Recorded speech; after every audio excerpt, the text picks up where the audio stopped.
Assalamualaikum warahmatullahi wabarakatuh. Nama saya Rangga Radit Saputra. Pada kesempatan kali ini saya akan membawakan materi pelatihan mengenai Engineering Preventive Maintenance, yaitu adalah upaya pemeliharaan untuk peralatan-peralatan yang dimiliki oleh hotel ataupun fasilitas yang dimiliki oleh hotel. Bagaimana dari Departemen Engineering bisa melakukan perawatan-perawatan secara berkala gitu. Pada pelatihan ini saya akan menampilkan kiat-kiat atau tips-tips apa saja secara prosedural yang bisa dilakukan oleh pihak engineering departemen, termasuk teknisi sendiri atau para audiens kalian, untuk melakukan step by step dari materi pelatihan ini gitu. Untuk mengaplikasikannya. Langsung saja masuk ke slide yang pertama. Yang pertama adalah latar belakang. Jadi engineering department adalah departemen yang memiliki pengaruh besar atau salah satu departemen yang memiliki pertimbangan, ibaratnya yang dipertimbangkan untuk menjaga sarana dan prasarana hotel. Jadi dia bertugas atau memiliki kewajiban secara job desk-nya adalah menjaga sarana dan prasarana hotel. Selanjutnya, engineering department memiliki tugas yang sangat penting dalam menjalankan operasional hotel. Misalnya, seperti memastikan persediaan air, gas, dan solar atau sel surya, mengerjakan proyek-proyek pembaruan hotel, memastikan segala fasilitas kamar bekerja dengan baik, perawatan mesin-mesin operasional, dan prasarana hotel.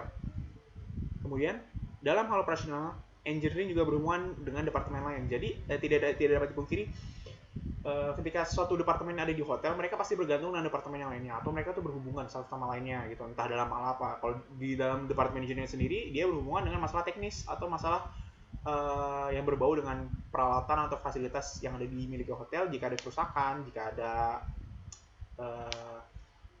sudah emang harus diganti, nah itu adalah jadi tugas departemen engineering sendiri. Next. Nah, yang pertama adalah langsung kita masuk ke materinya. Materi intinya adalah preventive maintenance. Apa sih itu preventive maintenance? Jadi preventive maintenance ini adalah upaya yang dilakukan oleh departemen engineering dalam memelihara peralatan-peralatan secara makinal maupun manual maupun fasilitas-fasilitas yang dimiliki. Jadi preventive maintenance itu adalah perawatan terhadap suatu hal yang berkaitan dengan fasilitas hotel, yang pertama. Yang kedua adalah peralatan-peralatan kerja pendukung atau penunjang operasional kerja dari departemen terkait yang berbau makinal maupun manual, agar misalnya dalam kurun waktu tertentu itu harus dilakukan sebuah maintenance rutin atau perawatan rutin. Tujuannya apa? Tujuannya agar departemen engineering dapat mengontrol dan tidak terjadi suatu hal yang tidak diharapkan ketika operasional terjadi. Jadi ketika operasional berjalan, semuanya itu normal gitu. Nah, intinya adalah itu. Masuk ke materinya. Tujuan utama dari SOP pemadaman preventif adalah untuk mengurangi kemungkinan kerusakan yang tidak diharapkan. Seperti yang saya bilang tadi, semua peralatan yang digunakan hotel dengan meminimalkan kerusakan mekanis, pengoperasian, dan juga biaya operasionalnya. Jadi jika kita melakukan upaya preventif ini, walaupun dalam konteks cost-nya itu pasti lebih besar karena kita akan menggunakan kinerja atau sumber daya manusia yang lebih dari biasanya. Akan tetapi itu tidak akan merugikan pihak hotel karena ini tentunya akan meminimalisir kerugian-kerugian besar yang bisa disebabkan jika kita tidak melakukan preventive maintenance ini. Kemudian untuk memastikan bahwa peralatan diservis sesuai dengan spesifikasi pabrikan, lembar data log perbaikan harus diselesaikan. Jadi setiap pabrikan itu, mesin itu pasti dia akan mengeluarkan suatu panduan mengenai penggunaan, perawatan, entah ataupun perbaikan.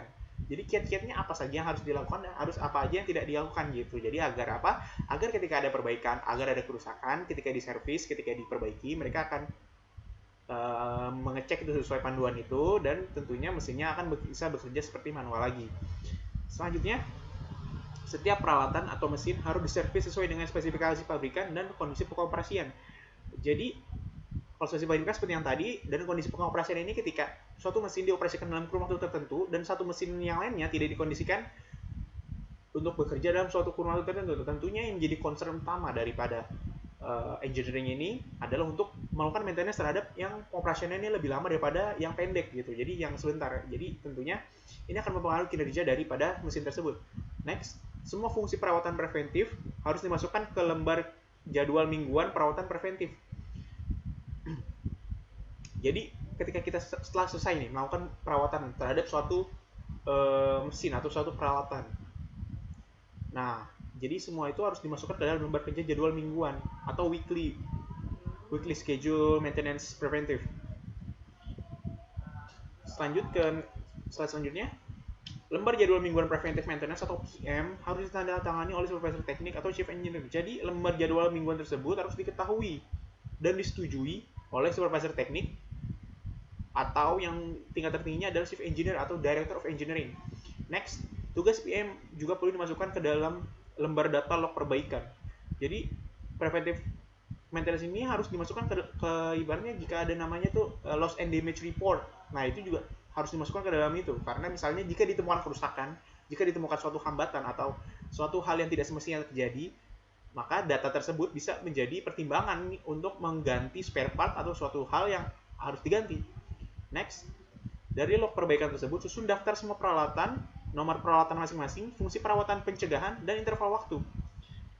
Dan ini harus disusun semuanya untuk apa? Untuk jika kita gampang nih merekapitulasinya atau jika di kemudian hari ditemukan suatu kerusakan, kita gampang mendeteksinya atau merunut baliknya. Oh, jadi mesin ini sebelumnya tuh ada kerusakan di ini loh. Jadi ketika ke depannya itu akan lebih gampang bagi teknisi engineering untuk membetulkannya.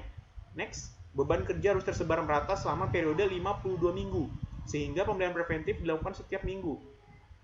Jadi tujuan dari ini agar tidak ada ketimpangan antara karyawan satu dengan karyawan lainnya. Jadi tidak ada karyawan yang beban kerja berlebih, tidak ada karyawan yang beban kerja biasa saja. Jadi semuanya standar satu gitu. Jadi sama gitu semuanya. Nah, ini adalah peran dari supervisor dan juga dari chief engineer atau director of engineering. Karena apa? Karena dalam praktiknya pasti akan ditemukan suatu shift atau suatu jadwal yang mana mengharuskan dari teknisi tersebut untuk overtime atau lembur. Maka dari itu chief engineer atau director of engineering harus lebih proaktif agar dimanapun caranya semua jadwal ini bisa terbagi rata selama 52 minggu dalam 1 tahun. Jadi tidak ada yang beban kerja berlebihan dan tidak ada beban kerjanya yang timpang gitu, jadi semuanya sama. Next, jumlah spreadsheet yang ditentukan dalam ukuran properti dan jumlah peralatan yang termasuk dalam jadwal perimbangan preventif. Jadi jumlah spreadsheet atau jumlah log kerjanya atau biasanya disebut dengan work order itu harus sesuai dengan gimana. Jadi itu bergantung dengan tingkatan hotel. Jika hotel semakin besar, semakin tinggi, semakin banyak kamarnya, semakin banyak fasilitas, maka pertimbangannya adalah lembar kerjanya, engineeringnya, sumber daya manusia engineeringnya itu harus sepadan. Jadi agar apa? Agar mengimbangi. Jika ada suatu masalah terjadi dalam waktu yang bersamaan dan kompleks, semuanya bisa dilakukan tanpa dapat mengurangi mungkin komersialisasinya. Jadi semuanya itu sama gitu. Kemudian ketika spreadsheet telah diselesaikan dan dikerjakan, untuk memastikan efisiensi, lembar jadwal mingguan harus diselesaikan. Jadi setiap teknisi akan dapat lembar jadwal mingguan yang mana mereka harus mengisi lembar jadwal mingguan tersebut sesuai arahan dari chief engineer atau yang sebelumnya tadi. Agar apa? Agar kinerjanya itu efisien gitu. Kira-kira, oh ini loh kerja gue hari ini, oh hari ini kerja gue hari ini gitu. Jadi semuanya tuh runtut gitu. Jadi semuanya itu struktural gitu kan, tidak ada yang terlewat atau tidak ada yang miss. Jadi semuanya itu tercatat dengan rapi. Kemudian setiap peralatan yang diservis pada minggu pertama diambil dari spreadsheet masing-masing dan dimasukkan ke dalam lembar jadwal mingguan. Jadi lembar jadwal mingguan adalah rekapitulasi daripada apa yang dilakukan teknisi selama 1 minggu tersebut, dan mereka harus secara simultan mengumpulkan itu semua. Kemudian nama peralatan, nomor identifikasi, dan fungsi perawatan khusus yang akan dilakukan harus dimasukkan. Tujuannya apa?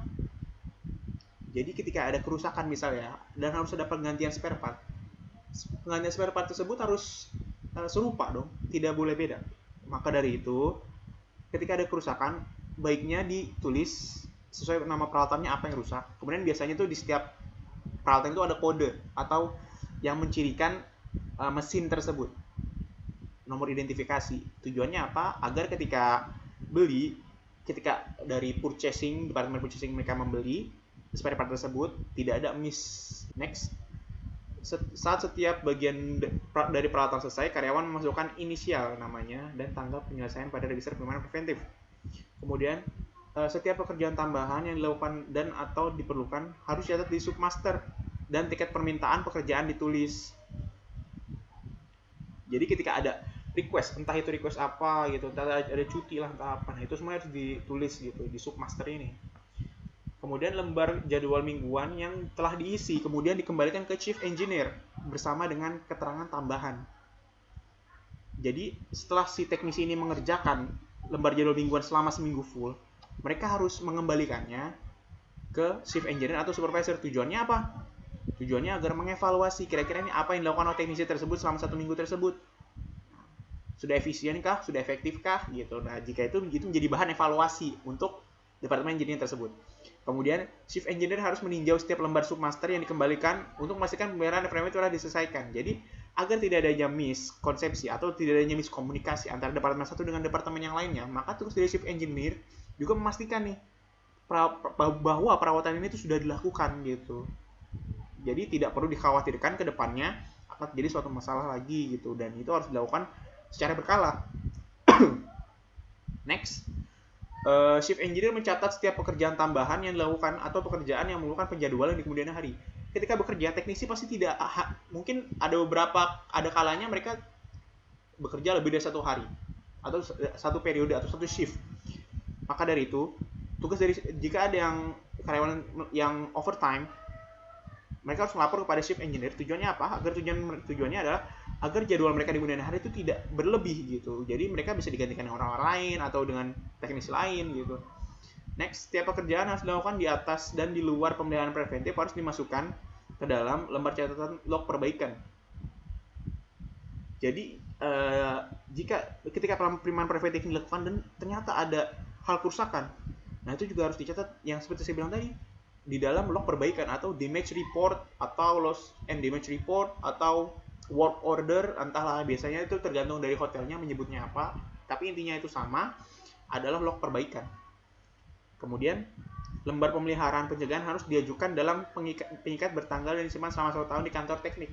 Jadi ini bergantung kepada kebijakan masing-masing hotel. Ada hotel yang masih old school, yang mereka masih menggunakan secara file secara hard copy, bukan soft copy. Ada juga hotel yang menggunakan software dengan soft copy gitu kan. Jadi mereka lebih efisien dan juga datanya tuh lebih mutakhir dibandingkan yang menggunakan manual gitu. Nah, itu bergantung kepada kebijakan hotel masing-masing. Kemudian di akhir tahun binder atau suatu file, entah itu soft entah itu hard, harus disimpan secara permanen dan disimpan dalam untuk tujuan hukum. Jadi dalam kata lain, perusahaan ini harus mengarsipkan semuanya gitu. Yang lembar kerja mingguan tadi itu harus diarsipkan semuanya, tidak boleh sampai hilang. Tujuannya apa? Tujuannya agar jika terjadi suatu masalah ke depannya, kita punya bukti gitu, dasar gitu untuk kita berpijak. Ya. Sekian dari pelatihan ini saya rasa cukup. Mungkin jika ada kata-kata yang tidak berkenan atau tidak mengenakan hati, mohon dibukakan pintu maaf yang sebesar-besarnya. Wabillahi taufiq wal hidayah. Wassalamualaikum warahmatullahi wabarakatuh.